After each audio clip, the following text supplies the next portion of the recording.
Hello friends, Reno duster अभी हाल में ही launch हो गई है दोबारा से इंडिया में। करीब 40-50 हजार रुपए का ये लोग डिस्काउंट दे रहे हैं अगर मार्च से पहले आपने बुक करा ली तो ये 40-50 हजार रुपए कहीं जल्दबाजी में लेने के चक्कर में आप नुकसान तो नहीं उठाओगे।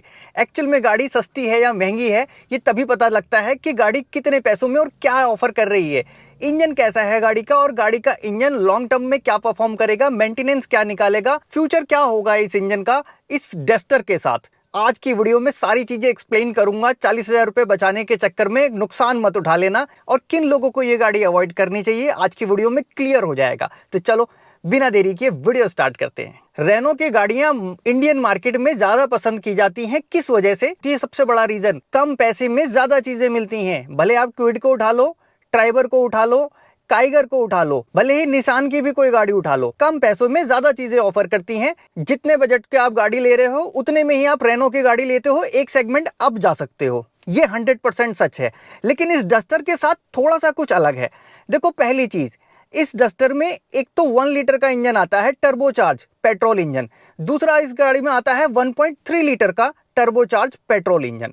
1 लीटर का टर्बोचार्ज इंजन आपको बेस मॉडल में मिलता है। अगर आप बेस मॉडल की बात करो तो लगभग 10.5 लाख रुपए का इनका base model ex showroom price है, जिसमें 1 लीटर का इंजन है टर्बोचार्ज। 1.3 लीटर का इंजन आपको सेकंड बेस से मिलता है, जो करीब 13 लाख रुपए में आ जाता है मैनुअल ट्रांसमिशन में अगर आप बात करो। अगर मैं बेस मॉडल से कंपेयर करूं, क्रेटा, सेरा और सेल्टोस जैसी गाड़ियों के साथ अगर ये खड़ा होना चाहती है, यहाँ पे रेनो का ब्रांड है और यहाँ पे हुंडई और किया जैसे ब्रांड है। तो देखो, 10,99,000 रुपए के आसपास किया सेल्टोस है और 10,80 के आसपास हुंडई क्रेटा है। कोई बहुत ज्यादा फर्क नहीं है, दोनों बराबर ही खड़ी हैं, तीनों गाड़ियां बराबर खड़ी हैं प्राइस के मामले में। लेकिन मिलने के मामले में अगर आप मिलने की बात करो तो इधर 1.5 लीटर का पेट्रोल इंजन आता है हुंडई का, जाना पहचाना पुराना इंजन, सक्सेस इंजन है, अच्छा खासा परफॉर्म करता है। दूसरा, आपको डीजल में जाने का भी ऑप्शन है। अगर आप डीजल में जाना चाहते हो तो हुंडई की गाड़ी में जा सकते हो। हुंडई क्रेटा भी डीजल में अच्छा परफॉर्म करती है और किया सेल्टोस भी अच्छा परफॉर्म करती है। रेनो डस्टर में आपके पास डीजल में जाने का ऑप्शन नहीं है। अगर आपकी रनिंग ज्यादा है, आपको हाईवे पे लंबा ट्रैवल करना है, तो फिर ये डस्टर आपको इतना ज्यादा फायदा नहीं देगी। क्योंकि देखो, टर्बोचार्ज इंजन और नेचुरली एस्पिरेटेड इंजन, इन दोनों में एक बड़ा डिफरेंस आ जाता है। नेचुरली एस्पिरेटेड जो इंजन होते हैं वो लॉन्ग लास्टिंग होते हैं, टिकाऊ होते हैं, लो मेंटेनेंस होते हैं, क्रिटिकल कम होते हैं, इसलिए इनको मेंटेन करना आसान होता है और इनके माइलेज भी अच्छे होते हैं। और इसके कंपैरिजन में अगर आप टर्बोचार्ज पेट्रोल इंजन की बात करो तो कॉम्प्लेक्सिटी बढ़ जाती है। सिस्टम ज्यादा लगाए गए हैं, टर्बो लगा दिया है, फिर ईजीआर लगा दिया, फिर वो सारे सिस्टम जो टर्बो के साथ लगते हैं, अलग से एक्चुएटर लगाना पड़ता है, अलग से आपको वैक्यूम भी लगाना पड़ता है ब्रेकिंग देने के लिए। उतने ही सिस्टम बढ़ते हैं जितने कि डीजल में बढ़ रहे हैं। डीजल में अगर हम सिस्टम बढ़ा रहे हैं, इतना कुछ डाल रहे हैं, मेंटेनेंस भी बढ़ा रहे हैं, तो हम डीजल में वहां माइलेज में उसको कवर करते हैं, क्योंकि डीजल गाड़ी माइलेज अच्छा देती है, डीजल पेट्रोल से सस्ता भी मिलता है। और नो डाउट डीजल का परफॉर्मेंस पेट्रोल टर्बो नहीं दे सकता। तो एक तो हमने टर्बोचार्ज इंजन लिया, नेचुरली एस्पिरेटेड इंजन का ऑप्शन नहीं है। टर्बोचार्ज इसलिए लिया क्योंकि भैया परफॉर्मेंस की जिनको जरूरत होगी, जिनको गाड़ी खूब भगानी है, जिनको खूब दौड़ानी है और इनको फील लेना है, उनके लिए ये है ये टर्बो इंजन। लेकिन वो डीजल इंजन चुन सकते थे अगर डीजल इंजन होता तो।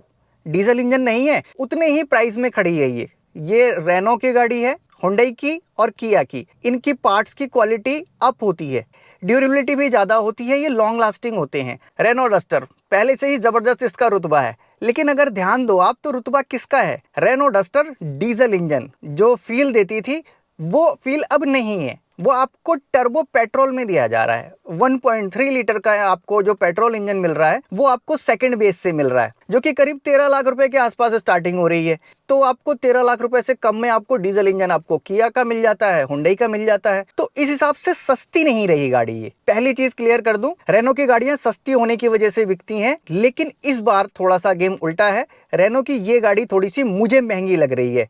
बाकी आप लोग भी अपना ओपिनियन कमेंट में देना। रही बात गाड़ी के लुक की, तो देखो गाड़ी का लुक कहीं से कहीं तक कुछ बुरा नहीं है, लुक अच्छा है। लुक तो एक ऐसी चीज है कि किसी को पसंद आया, किसी को वही लुक नहीं पसंद आया। मुझे इस रेनो डस्टर का लुक पर्सनली पसंद आता है, परफॉर्मेंस भी इसका पसंद आता है। लेकिन हाँ, इनके पार्ट्स की क्वालिटी से थोड़ी नीचे होती है। ये कोई छुपी हुई बात नहीं है, बस ये है कोई मुंह से अपने बोलता नहीं है। आप कंपेयर करोगे मार्केट में तो आपको पता चल जाएगा। भले ही सस्पेंशन के पार्ट्स हो, रेनो ट्राइबर का आप देख लो, बार बार उसकी लोअर आर्म टूट जाया करती थी। लोअर आर्म जबकि टूटने का सवाल नहीं होता है, लेकिन इनके पार्ट्स थोड़े से हल्के होते थे, टूट जाते थे, लेकिन वो मैनेजेबल थे। क्यों?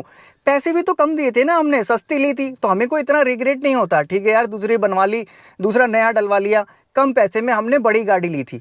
लेकिन यहाँ हम एक बराबर खर्चा कर रहे हैं। हाँ, कुछ लोग ये भी सोच सकते हैं कि भैया 1 लीटर का इंजन आप क्यों ऐसा बता रहे हो कि कोई ऐसा फायदा नहीं देगा, इतना पावरफुल नहीं होगा, इतना लॉन्ग टर्म नहीं होगा, जबकि फॉक्सवैगन, स्कोडा, ये सारी गाड़ियां पहले से ही 1 लीटर इंजन में बड़ी गाड़ियां बना दे रही हैं। तो देखो, फॉक्सवैगन और स्कोडा को आप रेनो के साथ कंपेयर नहीं कर सकते। फिर भी अगर आप डीप चले जाओ, फॉक्सवैगन और स्कोडा की गाड़ियां रीबिल्ड होने के बाद कितना चल पाती हैं? उतना नहीं चल पाती जितनी मारुति, हुंडई, किया, ये महिंद्रा की गाड़ियां चल जाती हैं, टाटा की गाड़ियां चल जाती हैं। लेकिन रीबिल्ड होने के बाद ये गाड़ियां इतनी चल नहीं पाती, क्योंकि इनको वंस यूज के हिसाब से डिजाइन किया गया है। ये उन देशों की गाड़ियां हैं जो ऑलरेडी विकसित देश हैं, उनके पास अच्छे खासे पैसे हैं, वो एक बार यूज करके दोबारा बनाने के झंझट से बचना चाहते हैं। और दोबारा बनाना उनके यहाँ महंगा पड़ता है, नया खरीदना सस्ता पड़ता है। तो उनके हिसाब से वो इंजन डिजाइन है। हाँ, नए जब तक ये रहेंगे, जब तक ये इंजन नहीं खुलेंगे, तब तक इनके परफॉर्मेंस का कोई जवाब नहीं है। जबरदस्त परफॉर्मेंस देते हैं। छोटा इंजन बड़े इंजन को टक्कर दे देता है। 1 लीटर का इंजन 1.2 लीटर, 1.5 लीटर के इंजन को टक्कर दे देता है। लेकिन अगर आप 1.3 लीटर वाला इंजन ले लेते हो तो आपको वो लेग फील नहीं होगा, गाड़ी में पावर फील होगी आपको, लेकिन वो पावर डीजल का फील आपको नहीं दे पाएगी। आप पैसे डीजल वाले खर्च कर रहे हो और आप मेंटेनेंस डीजल वाला ही फ्यूचर में झेलोगे। देखो, ड्यूल इंजेक्टर टेक्नोलॉजी है, ये लोग बता रहे हैं। ड्यूल इंजेक्टर टेक्नोलॉजी कोई नई नहीं है, हर गाड़ी में है इस समय। कोई भी ऐसी गाड़ी नहीं है जिसमें इस समय ड्यूल इंजेक्टर टेक्नोलॉजी ना हो। इनके सिलेंडर हेड्स थोड़े से अलग हिसाब से डिजाइन किए गए हैं। इनके जो इंजन का बोर है उसमें एक स्लीव लगती है अलग से, जो स्लीव कभी खराब हो जाए तो निकाल के चेंज की जा सकती है। लेकिन रेनो डस्टर वाले केस में आपको पूरा ब्लॉक चेंज करना पड़ेगा, उसमें स्लीव अलग से नहीं है, उस ब्लॉक में ही वो बोर है। बोर के ऊपर एक कोटिंग की हुई है। मतलब ये चीज़ें दिखाती हैं कि इसको वंस यूज के हिसाब से ज़्यादा डिज़ाइन किया गया है, लॉन्ग टर्म के हिसाब से इतना डिज़ाइन नहीं किया गया। हो सकता है आने वाले 2, 4, 5, 10 साल में इंडिया के लोगों के पास इतना पैसा हो जाए कि वो वंस यूज करके गाड़ियों को फेंक दिया करें, फिर दोबारा उसको बनाने की ज़रूरत ना समझें, और इनको भी वो बनाना महंगा हो, नए लेना सस्ता हो सकता है। मे बी फ्यूचर किसने देखा। अगर ऐसा हुआ तब तो इनका इंजन ये कामयाब हो जाएगा, क्योंकि लोगों को जो समय का फील चाहिए वो फील दे पाएगा। लेकिन सबसे बड़ी चीज, सस्ता और महंगा। कम पैसों में ज्यादा चीज मिल रही है तो चीज सस्ती है, ज्यादा पैसों में कम चीज और अच्छी क्वालिटी की नहीं मिल पा रही है तो वो चीज महंगी है। फीचर्स गाड़ी में बहुत अच्छे खासे दिए गए हैं, मतलब लोडेड गाड़ी है, फुल्ली लोडेड गाड़ियां हैं। लेकिन आज के टाइम पे अगर देखोगे, न्यू लॉन्च जितनी भी गाड़ियां हैं, भले वो सेरा हो या फिर सेल्टोस हो, इन सब में इतने फीचर लोडेड हैं ही है, ऐसा कोई एक्स्ट्रा फीचर नहीं है। इलेक्ट्रॉनिकली गाड़ी को मतलब अच्छे तरह से फुलफिल किया गया है फीचर से, कि नए बंदे को बैठ के फील हो कि भैया हाँ यार, गाड़ी में तो ये चीजें हैं। क्योंकि आजकल जो लोग गाड़ी परचेज करते हैं वो इन फीचर्स को देख के ही परचेज करते हैं। तो सारी बातों को मिला जुला के अगर मैं सीधे शब्दों में यस और नो वाली बात कहूँ, बिना लॉ लपेट के लगाए हुए, तो देखो, ये गाड़ी सस्ती नहीं है, ये गाड़ी महंगी है। लॉन्ग टर्म के लिए इस गाड़ी को आप मत समझना कि भैया लॉन्ग टर्म तक ये साथ निभाएगी। पुरानी जो डस्टर हैं आज भी आपके सामने होंगे, उनको जाके देख लेना। भले ही डीजल डस्टर लोगों को बड़ी पसंद आती हो, एक रुतबा रहा हो, लेकिन सब जानते हैं कि फ्यूल सिस्टम कितना सेंसिटिव था इस गाड़ी का। एक बार कहीं गलत डीजल पड़ गया तो ये गाड़ी 2-2 लाख रुपए का खर्चा करवाती है। आज भी डस्टर खड़ी हुई है कट कट कट कट आवाज करती हुई, आज भी डस्टर खड़ी हैं जो लेट स्टार्टिंग करती हैं, और उनका सिस्टम नहीं मिलता, और मिलता तो वो बहुत महंगा मिलता है और जल्दी कैलिब्रेट भी नहीं हो पाता हर किसी से। तो डस्टर डीजल भी अच्छी गाड़ी थी, लेकिन एक सेंसिटिव गाड़ी थी। डस्टर दोबारा से आई है, डीजल नहीं है, इसके अंदर पेट्रोल है, लेकिन कॉम्प्लेक्सिटी वही डीजल वाली बढ़ा दी है, टर्बो इंजन डाल के। एक नेचुरली एस्पिरेटेड इंजन का अगर इसके अंदर ऑप्शन होता तो शायद मेरा ओपिनियन कुछ अलग होता। अगर डीजल इंजन भी होता यहाँ पे तब भी मेरा कुछ ओपिनियन अलग होता। लेकिन इंजन ऑप्शंस का limitation, GDI engine, specially GDI engine की बात कर रहा हूं, और जिसमें ऑटोमेटिक भी है तो डीसीटी, वेट क्लच डीसीटी है। तो इस हिसाब से अगर आप यही देखना चाह रहे हो, डस्टर पे ही जा रहे हो, तो इससे तो फिर सेहरा भी सही है। सेहरा में आपको रोड प्रेजेंस भी मिलेगा, और सेहरा का अभी भी भौकाल है, भैया सेहरा है, फील तो अच्छा है। ये पार्ट्स क्वालिटी आप जानते हो, टाटा की क्वालिटी अच्छी होती है, भले ही R&D में थोड़े से पीछे हो, लेकिन क्वालिटी में ये थोड़ा सा अप ही देते हैं। और रही बात फ्यूचर में पार्ट्स मिलने की,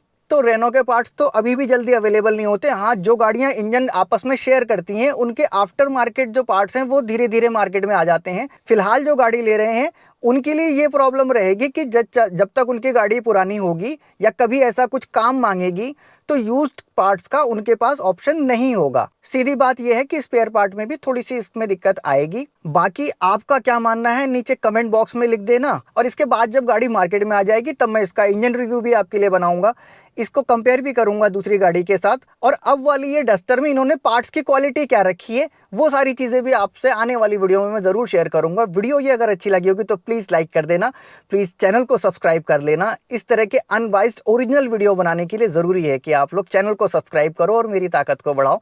मिलूंगा नेक्स्ट वीडियो में ऐसे ही किसी इंटरेस्टिंग टॉपिक के साथ। Thanks for watching.